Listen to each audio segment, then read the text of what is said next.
হাই hello' নমস্কাৰ and welcome back to YouTube channel YM creation. আজি এটা ব্যতিক্ৰমী ভিডিঅ' লৈ আপোনালোকৰ ওচৰত আহিছোঁ। বৰ্তমান সময়ত ফেচবুক বা হোৱাটছএপত আপোনালোকে চাইছে বহুতে বিভিন্ন ধৰণে নামবোৰ লিখি নিজৰ নামবোৰ লিখি DP লগাই আছে বা ষ্টেটাছ মাৰি আছে। সেইবোৰ কেনেকৈ বনাব পাৰি আপোনালোকে থাম্বনেইলটো চাই গম পাইছে কেনেকুৱা নাম থাকে। গতিকে তেনেকুৱা ফটোৰ নাম কেনেকৈ বনাব পাৰি তাৰ বিষয়ে আজি আপোনালোকক ভিডিঅ'ৰ জৰিয়তে জনাম। তো বলক আমি ভিডিঅ'টো আৰম্ভ কৰোঁ। তাৰ কাৰণে প্ৰথমতে আপোনালোকে প্লে ষ্ট'ৰৰ পৰা এটা এপছ ডাউনলোড দিব লাগিব, যিটো নেকি মই অলৰেডি ইনষ্টল কৰি থৈ দিছোঁ, পিকচাৰ লেব। তাত আপোনালোকে অ'পেন কৰি ল'ব।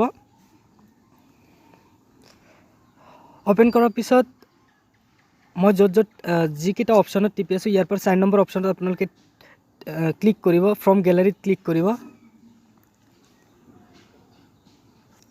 তাৰপিছত মই ডিছক্ৰিপশ্যনত মোৰ ড্ৰাইভৰ লিংকটো দি দিম। তাৰ পৰা আপোনালোকে বেকগ্ৰাউণ্ডটো ডাউনলোড কৰি ল'ব পাৰিব।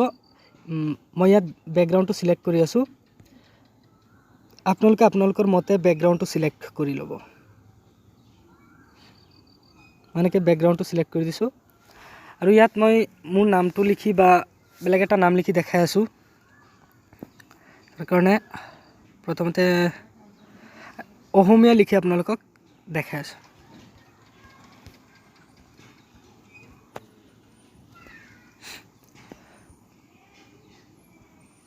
এতিয়া এই লিখাৰ ষ্টাইলটো চেঞ্জ কৰিবলৈ আপোনালোকে যাব লাগিব ফণ্টত। ফণ্টৰ লিংকটো মই ডেছক্ৰিপশ্যনত দি দিম, যিটো নেকি আপুনি আপোনাৰ মাই ফণ্টছত এড কৰি ল'ব। আৰু মাই ফণ্টছত এড কৰাৰ পিছত মাই ফণ্টছত ক্লিক কৰি দিব। তাৰপিছত ফণ্ট ষ্টাইল চেঞ্জ হৈ যাব।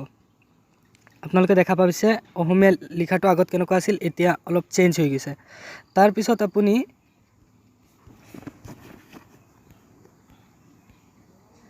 টেক্সচাৰত ক্লিক কৰি দিব। কালাৰ আৰু অপাচিটিৰ মাজত যিটো অপশ্যন আছে টেক্সচাৰ, তাত আপুনি ক্লিক কৰিব। গেলাৰীত যাব। গেলাৰীত গৈ আপুনি আপোনাৰ মতে টেক্সচাৰটো চিলেক্ট কৰিব। মই এটা গামোচাৰ পিকচাৰ এড কৰি আছোঁ,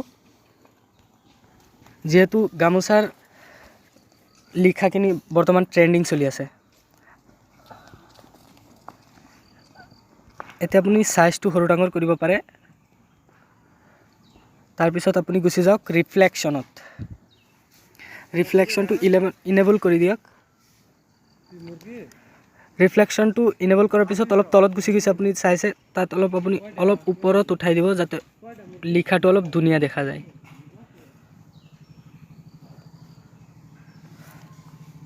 এতিয়া এইটো আপুনি আৰু মডিফাই কৰিব পাৰে। আপুনি এটা বাটাৰফ্লাই লগাই দিব পাৰে। বাটাৰফ্লাইটো এড কৰাৰ পিছত আপোনাৰ বেকগ্ৰাউণ্ডটো হোৱাইট হৈছে, এইটো আপুনি ইয়াতে চেঞ্জ কৰি দিব পাৰে। তাৰ কাৰণে আপুনি এৰেজ কালাৰত ক্লিক কৰি দিব, ইনেবল কৰি দিব আৰু আপোনাৰ মতে আপুনি মিলাই ল'ব। তাৰপিছত এইটো সৰু কৰি য'ত লগাই আপুনি তাত লগাই দিয়ে। মই অসমীয়া একদম শেষত দিছোঁ। চাইছে লিখাটো কিমান ধুনীয়া লাগিছে। গতিকে মই আশা কৰোঁ আপোনালোকে ভিডিঅ'টো যদি ভালদৰে চাই আপোনালোকে 5 মিনিটৰ ভিতৰতে এটা নাম ধুনীয়াকৈ লিখিব পাৰিব।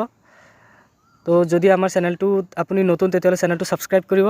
লগতে ভিডিঅ'টো যদি ভাল লাগিছে লাইক কৰিব, কমেণ্ট কৰিব, শ্বেয়াৰ কৰিব। আজিলৈ ইমানেই সামৰিছোঁ। ধন্যবাদ। জয় অসম।